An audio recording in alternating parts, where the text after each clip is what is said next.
We are back on the 46th episode of the We All Serve podcast. Angel, you are looking very handsome today. What is it? Did you do your hair differently?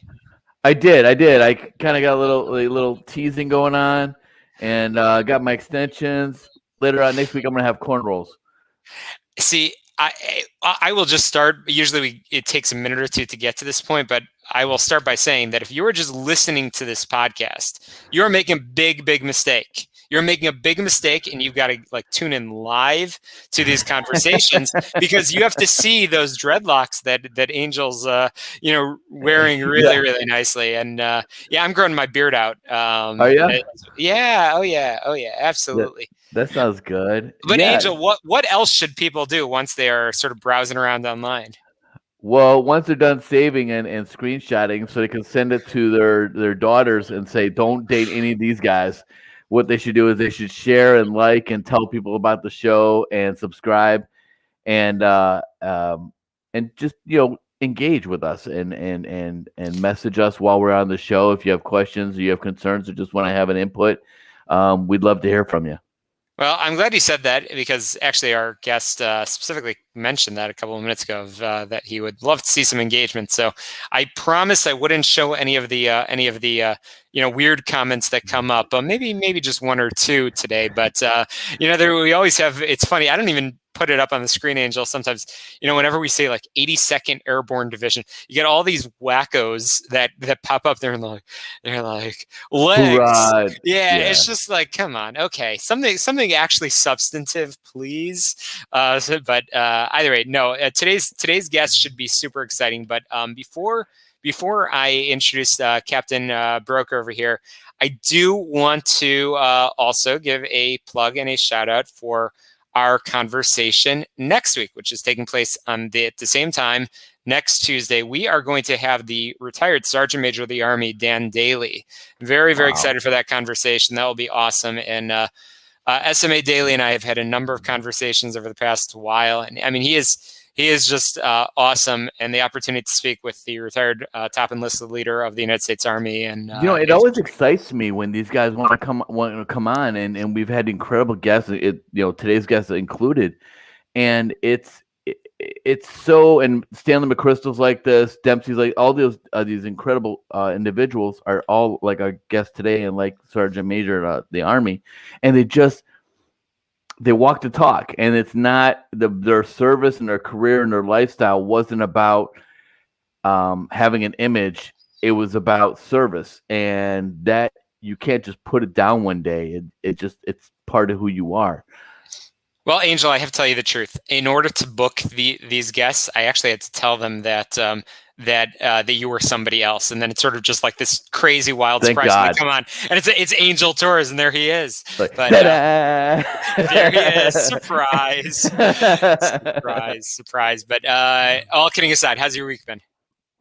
It's been really good. Told you we got an offer on the house, and we were looking at moving to the burbs, and been very busy with work and learning things, and I think the biggest thing, and this just lends to the transition story, is entering a new industry and having learned their methodologies and how they do business and how to articulate yourself in their own vernacular is it's challenging. It really is. And I'm like, whoa, but it's so worth it. I mean, it's really worth it because we're going to be doing fun things. Yeah. So absolutely. Don't think you guys are alone when it gets hard. Promise. It's hard for me. You're a good man. You wear it well.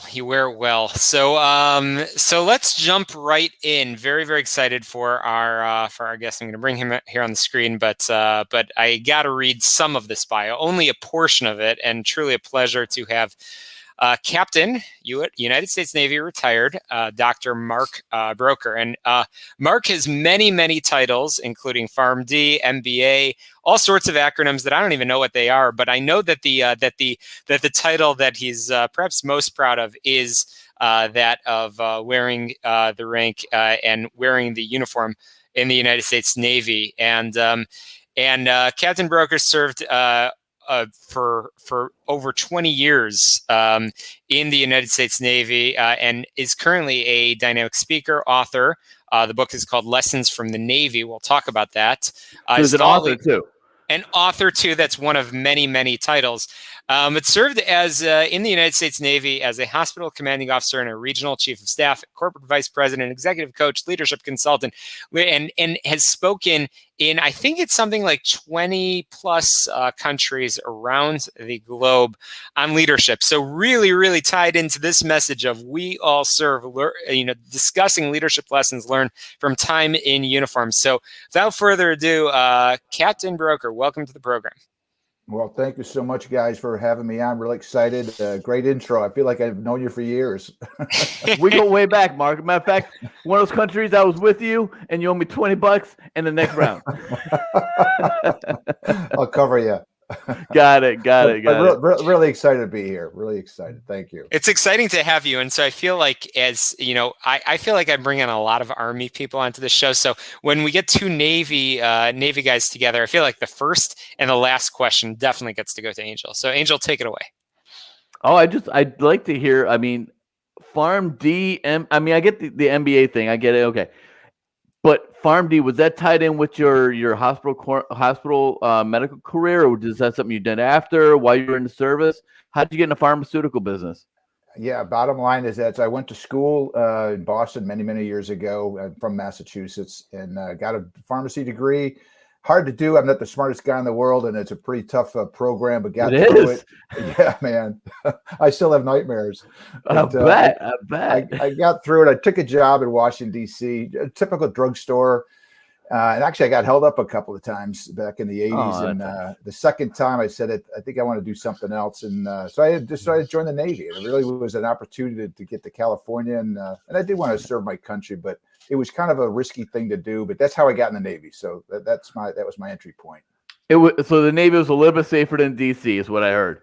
It was a little bit safer than I figured if I didn't I'm going to get the extra pay for it. It was a pretty dangerous time in DC back in the early 80s, if you know. DC, San Diego. Yeah. I did the same thing. I left Chicago 30 years ago, and I was like, man, I'm never coming back to this cold place again. And then they sent me here as the XL for my last tour. Oh, there you go. There you go. But so anyway, I came in as a pharmacist. That's how I got in. Oh, got it. And so I'd like to know, I'm always curious because I kind of laugh about it because I see a lot of my friends doing different speaking engagements and I've done some speaking, and a lot of them are writing books. And I just think, to me, training yourself or having a self-discipline to write a book is a lot like training for a marathon. I would compare it, because you have to be very intentional and very focused, and the road to maybe I'll get to it tomorrow is always right there. How did you prepare yourself, and can you tell me a little bit about your book? Yeah. So bottom line is, I wanted to write a book because I'm very passionate about leadership. My journey was I was in pharmacy for 20 years in the Navy, and I just watched and saw, really, frankly, it was the senior enlisted folks, how they treated the sailors. And when they treated them a certain way, these sailors worked really hard for them. And I'm thinking, what's all that about? So I started studying and reading. I was really on my own and took a lot of notes. And then I got selected for command at Naval Hospital Bremerton. That was a big break for me, frankly. And what happened, truthfully, I grew up as a pharmacist in the Navy. I'm not saying I was incompetent to run a hospital, but there were many other people more competent than me. And more, on paper, they had better resumes and whatnot. So I was a little nervous going into this job. I was actually very nervous. And but my wife gave me some very wise counsel. She said, you've been studying leadership your whole life, just be the best leader you can be. And that's what I did. I just really worked really hard to build relationships with my people. And bottom line, Angels, when you take care of your people, they work really hard for you. And that's the bottom line. So what my book is about is just practical ways to show that you care. And that's why it's doing pretty well. It's a book that is not a lot of theory. It's a lot of, learned facts and stories, and people resonate with it. Wow. I love that you said that a lot of the tools you got came from the senior enlisted, because I converted over to the dark side as a senior chief. I was a senior chief, and then I said, okay, I want to see what the other guys are doing. Yeah. And the lessons that I learned there, similar to what you're saying about taking care of people. And it's not, I'm going to take care of all these people. I'm going to take care of this guy in front of me right now. Let's focus on this person right here in front of me. Make sure that when they're watching me, I'm doing all the right things so that they don't do bad things. And I think that that's so true and so valuable. And having the support of your wife is wow. That's fantastic. Shalom? Yeah, so it's funny, Mark. In all of our conversations, I always like to dig back even further and think about when you came into the Navy. And so you talked a little bit of sort of just touched on, and we'll dig into this over the next little while, of some of your assignments. But you entered in, and I have to assume that it was quite the transition of suddenly having some people tell you what to do. What rank did you come in with a PharmD? Yeah, I came in as an ensign. They gave me a little credit to become a JG. So I was 6 months as an ensign, which is a smart thing. Ensigns are known as being, frankly, kind of naive and a lot of vector but no direction. And in the wise counsel I got is find a chief and have the chief explain to you what's going on before you hurt yourself. So that was wise counsel. But I got to tell you this. I haven't told this story in a while, but you jogged my memory. So when I got my orders, you get these orders and they're like hieroglyphics. I mean, especially as a civilian. So I looked at these things and counting data and all that crap. Oh my God, it was all this stuff. It's still kind of. I've been 30 years in the Navy. It's still confusing to me. But I was a civilian. So I saw these things. And it looked like I was supposed to report on Memorial Day. And I'm thinking, surely they made a mistake. They must mean the Tuesday after Memorial Day. So I drive up to Newport, Rhode Island, and I was UA. The guy told me, you're UA. He's yelling at me. I have no idea what UA is. And so my first day in the Navy started out pretty shaky. I was a day late, and they did want me showing up on Memorial Day, 1983. Jeez. And yeah, I had to do that trip too. You went to Officer Development School, not OCS. Yeah, they take the professionals and they like the doctors and stuff like that and the lawyers, and they bring them in and they give them this general familiarization. Like, here's what the rank looks like. Yes, ensign, you don't salute the chief. That's not okay. Don't do that. And it happens. I'll tell you, I remember at the school, you're very good, ODS. So I called the chief sir one time, and he said, don't call me sir. I work for a living. I have a job. I learned quick. So you learn all of those basic military skills. You learned quick, as you just said. So walk us through a high level some of your assignments and what were I always ask this question of that mentor, best friend, somebody that you can point to that really helped you become. I mean, ultimately, retiring as an 06, that's a fantastic career. Yeah, well, there's so many people, man, and in the book I mentioned as many as I could think of. But my father, I was here with my father. He's still alive. He just turned 90 about a month ago. Is that But right? he always told me about this guy named Chief Tandy. He went in the Navy in 1949, and he just talked about Chief Tandy all the time. And I got a picture right up here on the wall with Chief Tandy. And I asked him, I said, Dad, what do you talk about? Why is Chief Tandy? And he told me, he goes, Mark, he took care of me. I was a young kid, 18 years old, and he took care of me, and I worked really hard for him. So this is back when I was probably 5 or 6 years old. So that, the idea of caring for people, it started with my dad when he told me about old Chief Tandy. And I'll just share with you, when I reported to San Diego Naval Hospital in July of 1983, I walked in, brand new ensign, and my belt buckles all shined up and looking pretty squared away. But a chief came up to me. His name was Chief Smock. And interestingly, he went to the dark side too. But he came up to me. He said, you look a little nervous there, ensign. He goes, this is pretty simple. Take care of your sailors and they'll take care of you. And I'll never forget that. And that's really the theme of the book. Yeah. Go ahead, Angel. Wow.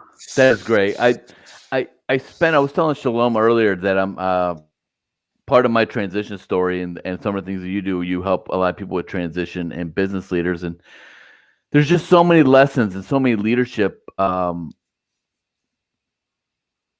opportunities that get missed by leaders in the business world, in the corporate world. And it's funny because just someone will look great on paper, but you talk about their emotional intelligence and it's just not there.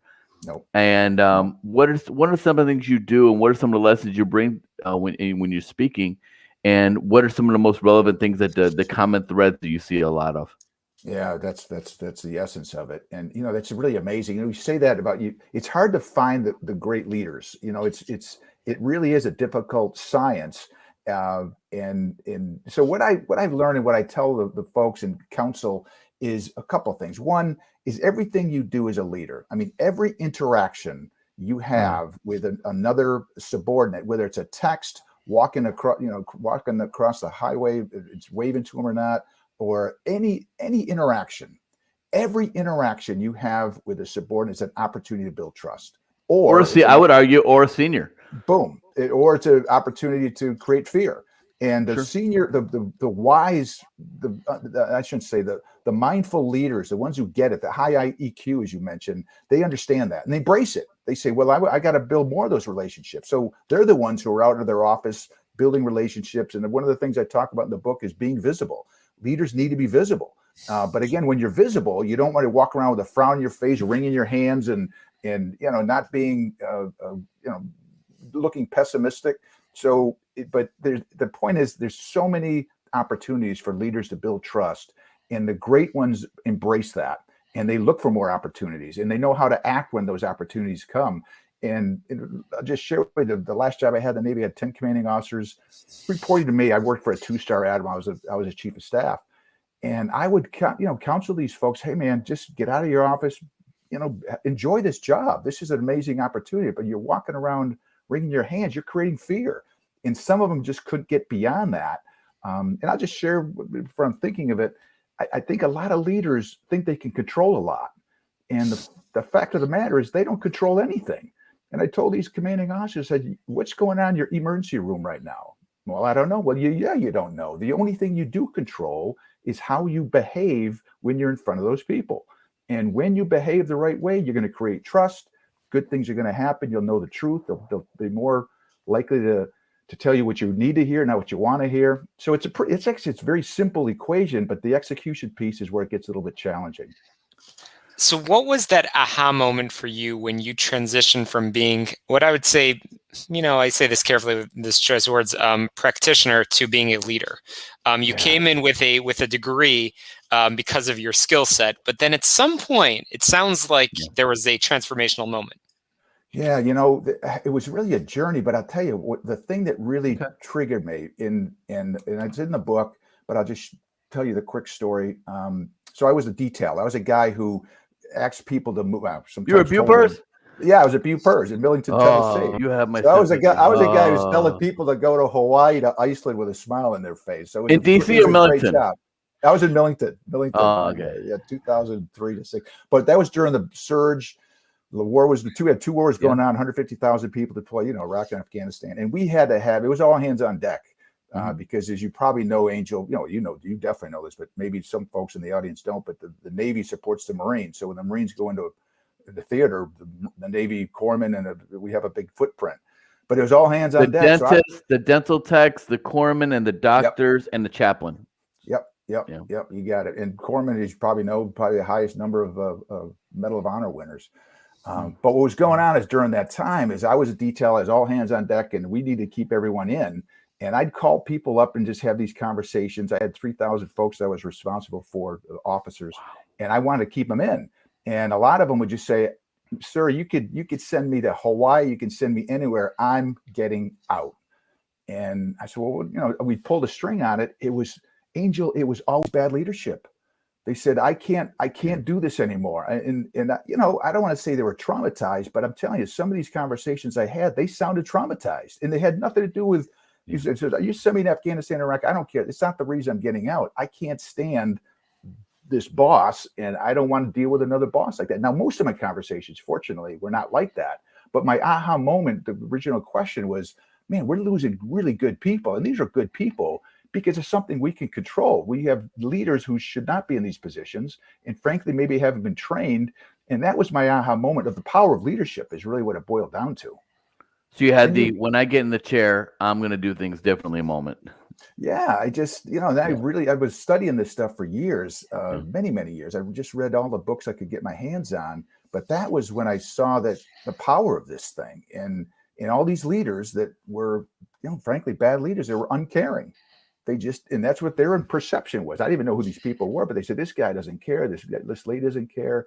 And that's when I said, man, this is sad, man. We're losing good people for something we can control at a time we need them.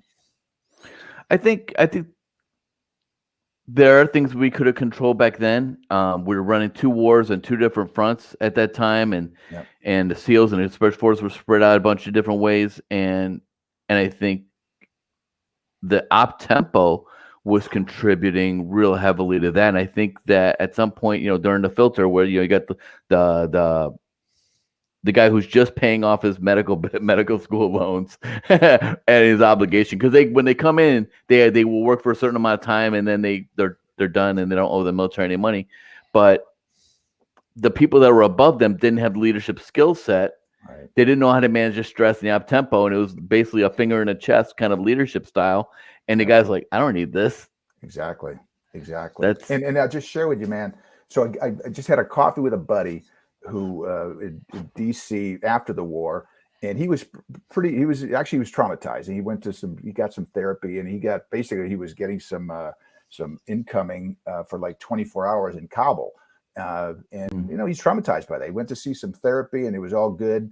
I saw him about 2 years later, and he was shaking again. And this is a true story. And I will call him Bob. I said, Bob, what's going on? You having flashbacks? He goes, no, I got a terrible leader. I said, and he was at Bethesda Naval Hospital, so we're not under attack there. It was a pretty safe environment. And I said, so you sounds like you're pretty traumatized. I hate it. I can't stand going to work every day. So I said, give me on a scale of 1 to 10, when you were getting incoming mortar fire in Kabul, what was your level of trauma and mental trauma? He goes, it was about 7. I said, what is it now? He goes, it's 10. Holy crap. And as I said, you're telling me you're more traumatized now, having a harder time sleeping because of this lousy leader you're working for than you were under attack? Is absolutely. And so these bad leaders, I mean, I've had many times after I give a talk, literally around the world, someone will come up to me, male and female, crying because they're working for a horrible boss. Yeah. So, anyway, that's the bad side of it. But leadership is very powerful. I guess that's the theme of the book. It's the first chapter of the book. And a lot of leaders, I'll just close this piece out, just don't appreciate that. They don't appreciate the influence and power they have. Because they lack the foresight or the clarity to be able to tie it to the business strategy, and they don't see the outcome. I'll just go through 10 other people. Yeah. I have a question that's directly related to your expertise, not in leadership, but and you brought up 2 really interesting points. One, I know you're in the pharma, and you brought up trauma. And I watched a special the other day, and they talked about some of the treatments for people with post-traumatic stress and TBI and things like that. And I saw something, microdosing of MDMA and stuff like that. And I just thought it was really fascinating. And I was wondering if you've heard of this and what your opinion is on it. Yeah, it's funny you say that. I just read in the Wall Street Journal. Truthfully, I'm not really up to speed. I haven't practiced pharmacy in many years, but I just happened to read in the Wall Street Journal that they just opened up a big sector. FDA opened up cannabis. What am I trying to say? Experiments and studies for that, for PTSD and other things, which they should have done years ago. I don't know if that drug, I have no idea if that drug works, but I mean, it's such a horrible disease at PTSD and other things. They should definitely test it. And if it works, great. And if it doesn't, it doesn't, but at least you'll have it under some kind of, medical guidance. Yeah. Whatever resource we have to get people to some semblance of normal, I think we owe it to them as citizens to do that. I mean, we got to help them, Yeah. What does servant leadership mean to you? Yeah, servant leadership is just taking care of your people. It's just taking care of your people. You've seen the inverted pyramid and all this other business, but it's just what I talk about. I broke it down to 6 things. I just tell you, know your people, which is kind of common sense. But when you know your people, you can interact with them easier and friendlier, and you can find out what their demons are. Be visible. I talked about. I talk about being respectful, and respect of all the things in my book. I think that is the most important. And it sounds trite to talk about respect, but listening to somebody, that is the ultimate form of respect. You're respecting their opinion. Don't ignore good or poor performance. Another one, optimism. And those are the 5. And the last thing I talk about in the book is continuously learn the art of leadership. So if people did those 6 relatively simple things, you don't need an MBA to do those things. You need a little common sense. You need some energy, discipline. You're going to be a great leader. There's no doubt in my mind. And the other thing is people say, well, you got to make decisions. I said, absolutely. As a leader, you have to make decisions. When you have a culture of fear, and people are afraid to tell you the truth, you're going to make bad decisions. And I saw it time and over again, both in the Navy and out of the Navy. And I say in the book, cultures of fear breed bad decisions. It goes back to Chernobyl. It goes back to the Tenerife air disaster years ago.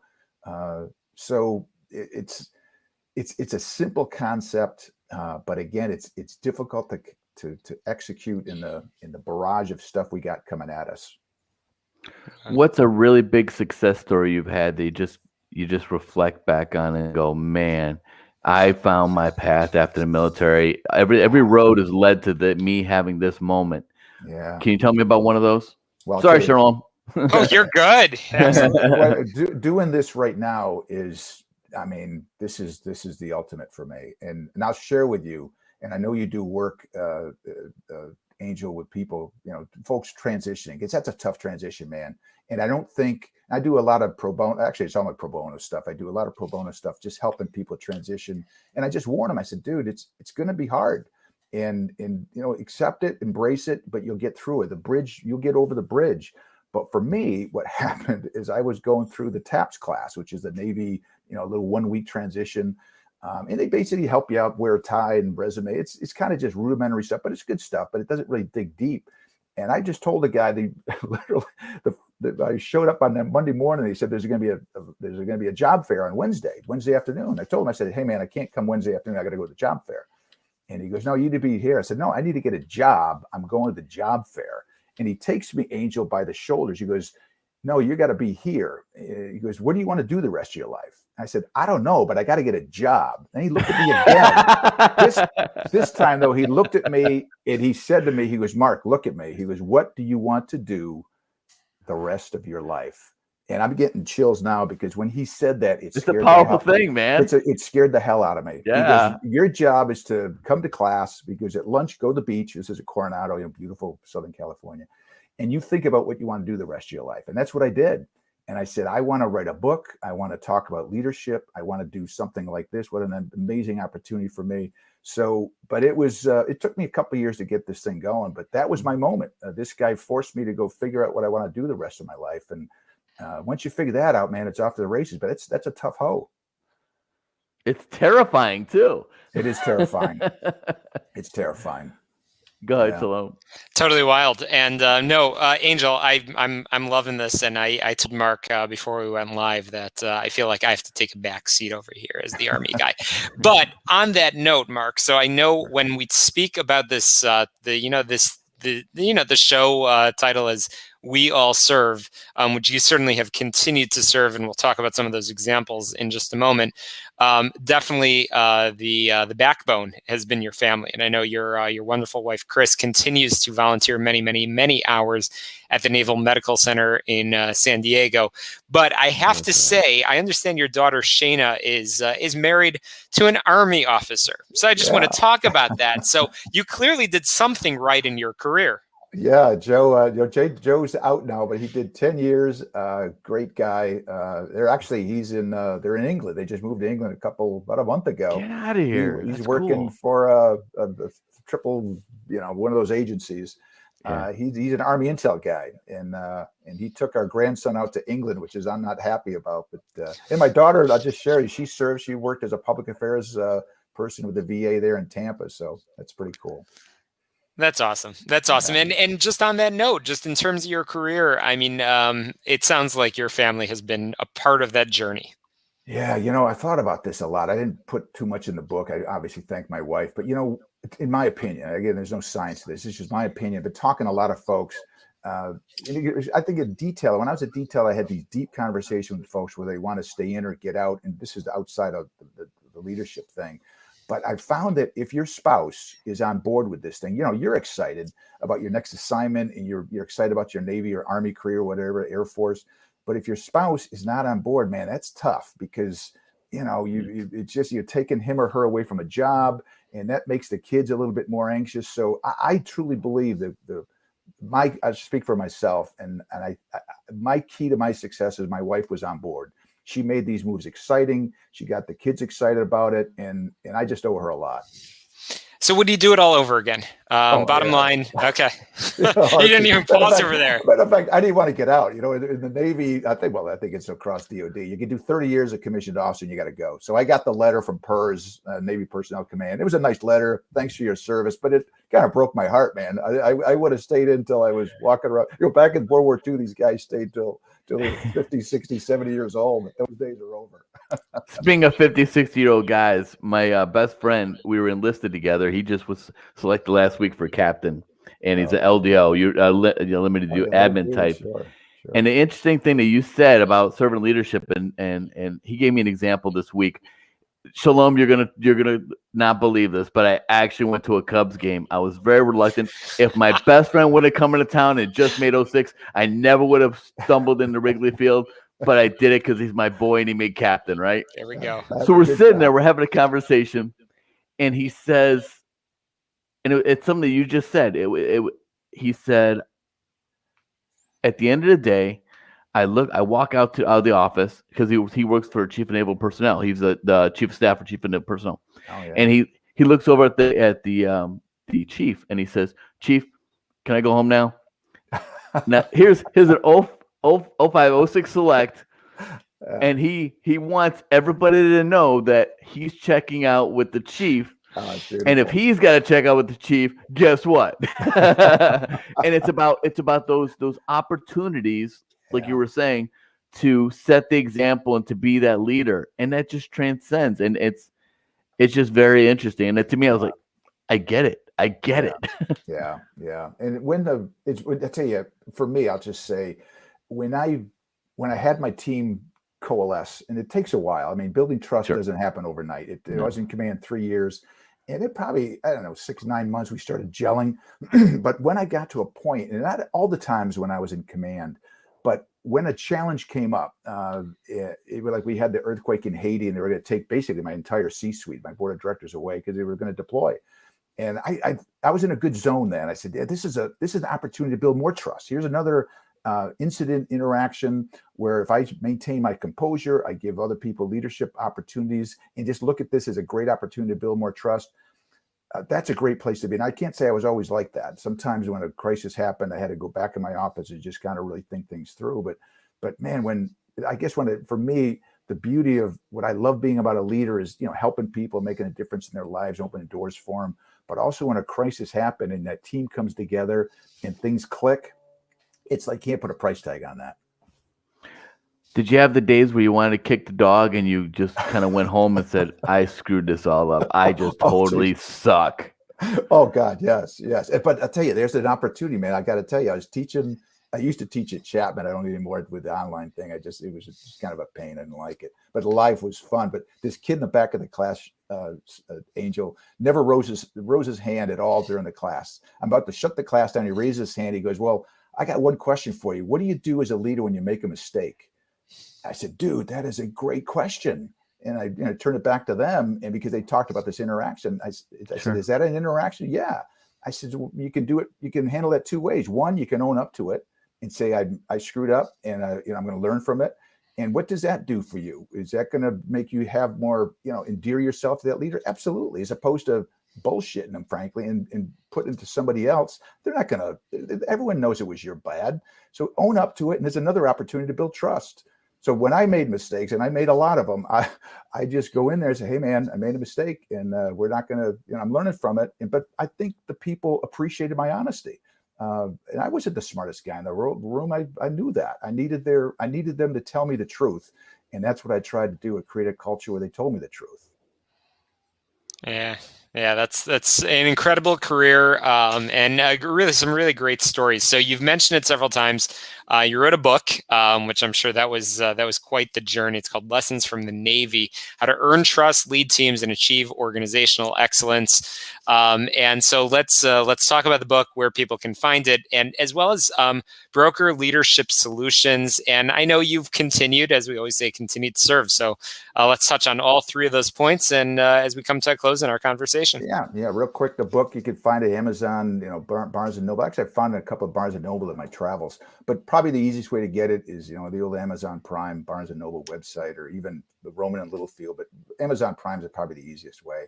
And you can't find it in some bookstores. It's kind of cool.